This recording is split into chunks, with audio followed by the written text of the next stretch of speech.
As I mentioned in our lesson on lookup formulas, sometimes there are alternatives that may be better suited to an analysis than a VLOOKUP or an HLOOKUP.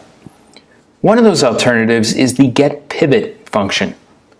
As you can guess from its name, the getPivot function uses a pivot table as its foundation. So what is the getPivot function? Well, it's a formula derived from a pivot table that performs a similar task to that of a VLOOKUP. But it specifically brings back certain metrics and/or attributes from a pivot table. The purpose of the function is to quickly and accurately pull dynamic data from a pivot table. So that's important, dynamic data. Dynamic in this case means that as your pivot table changes or new data is added to it, your lookup using the getPivot function will also change. So that means that instead of using a lookup function, this allows you to pull dynamic data that calculates quickly and also updates when your pivot table updates. It also alleviates the risk that some lookup formulas have if you don't set the lookup area correctly, you don't lock it.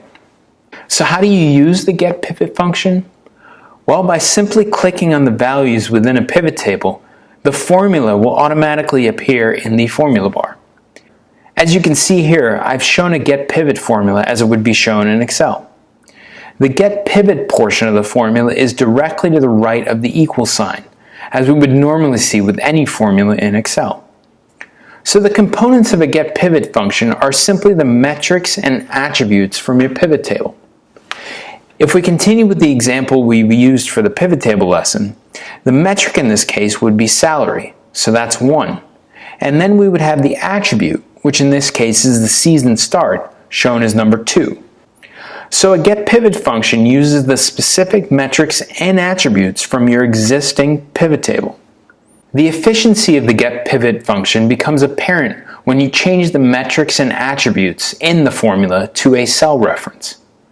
I've created a data table here with total salaries as the value that I would like to add by start year, which I have as the column headers in my table. So in this example, I've adjusted the metric portion of the formula to the right of the metric name, in this case salary, to the cell reference of B9. Notice that I've also locked that entire cell of B9. So I can also do that exact same thing with the attribute of season start, and now change the portion of the formula to reference cell F9. And you'll notice that I've only locked the row of 9 on that cell reference because that's where my data table headers reside of season start. So my getPivot formula reference is the season start on my pivot table and is based on my headers of season start year. Okay, so what can we do with this? Well, I can either copy or drag the getPivot formula to the right to fill my data table with the information that I need. And when I do that, you'll notice that my salary data by season is now populated in my data table. We now have accurately and quickly replicated the data from the pivot table into our data table. For this example, I only included the years or season starts of 2010 through 2012. But I can easily add 2013 to 2015 to my headers on my data table and then just drag the formula and it would accurately bring back the correct salary data.